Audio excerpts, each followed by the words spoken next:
The purpose of this video is to show you how you can import questions in directly using some of the features within the Moodle course. So first step, because we want to make, anytime we want to make a change, we just go up to turn editing on. Then I'll scroll down, and I'm in module 1, so you can see I've got some of my steps in here already. Then I'm going to go down to my next steps, and so I'm going to put this in. This is where you can put in both a summative or a formative assessment. In this case, it's going to be a summative. So I'm going to click on add an activity or resource. And then there's a list of all the options down here. Remember, you can always get more information if you click on the link there, what they are. But I'm going to just search by quiz. And I'm going to click on the quiz.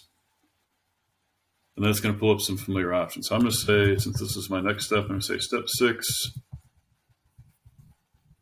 summative quiz. I'm going to say, give my students a little description here.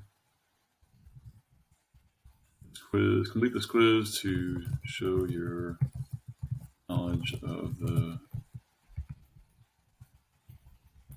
process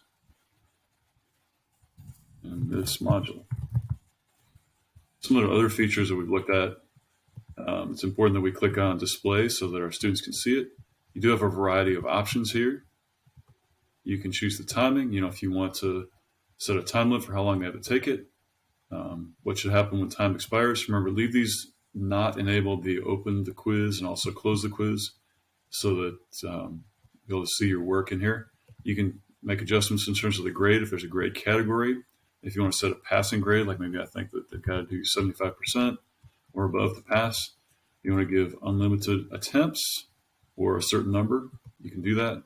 The grading method, maybe it's, if you do allow multiple attempts, maybe you're just going to go with the highest grade that they get. You can adjust the layout of the questions if you want a new page for every question, or there's some different options in here that you can see. The question behavior has to do with the way that feedback is delivered. And then the review options, that has more to do with when they get feedback. Is it during the attempt or right after the attempt? Do they get to see the right answer or not? Things like that. The appearance, that has to do with if you want to have your user's picture in there, you can. There's a lot of different things you can do with this. So I'm going to go save and return to course. Okay, now I'm going to have to make an adjustment on this. If it's out of 10, I'm going to say they have to get at least a 7.5 or 75 there. So I'll go save and return to course. And then I'll scroll down into that step 6 there. And if I click on the quiz,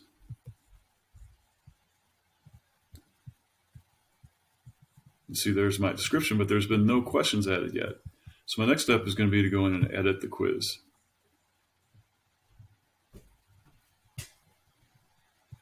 And this is where you have some different options here. So I'm going to come down over here to where it says add. And you could go from a question bank, and there's a way that you can do this from a Word doc. You switch it into text, but it's a little bit confusing in terms of the different format. If you want to choose some multiple choice questions and also fill in the blank, there's a separate format for that. So I'm going to go with a new question on here. So I'll click on this one.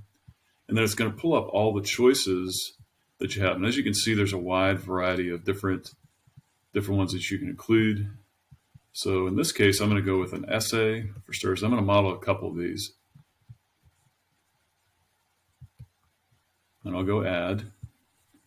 And I'm going to give this a name and also add some text about it. So I'm going to call this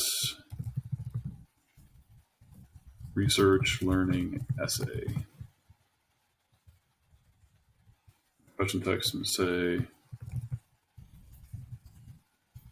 a 1-paragraph summary of your learning about the research process in this module.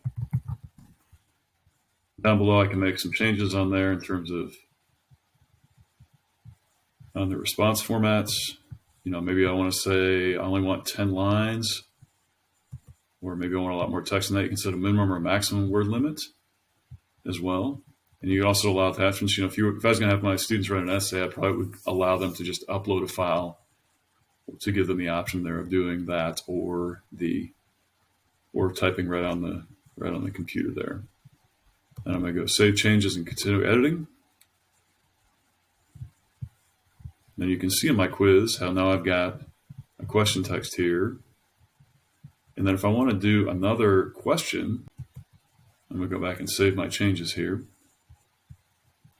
Then I have the option to add another question, and you'll see that my options are the same here. So I'm going to show also how to do a multiple choice question.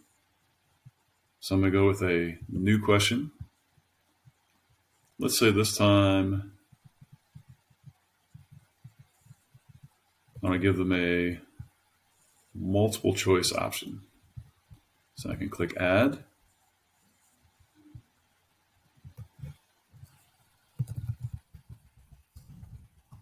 This module is focusing on the research process. Just go ahead and type my choices here. It's the first step. And then you see this is a little bit different in terms of the answers. I can enter these by hand too. So maybe I'm going to say for my first choice, keywords. Then I'm going to say for the grade, I'm going to say none. That means they wouldn't get.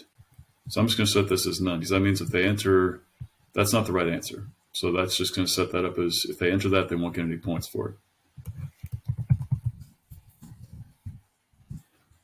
And since pick a topic is the correct answer, I'm going to give them 100% credit for that answer. I'm going to enter a couple more choices here. So I'm going to say listen to music. Yeah, I might say videos on, which is also not the right answer. You can see in here I've got 3 answers that are wrong, all listed with none as the correct answer, and then 100% for the correct answer, since the correct answer is to pick a topic.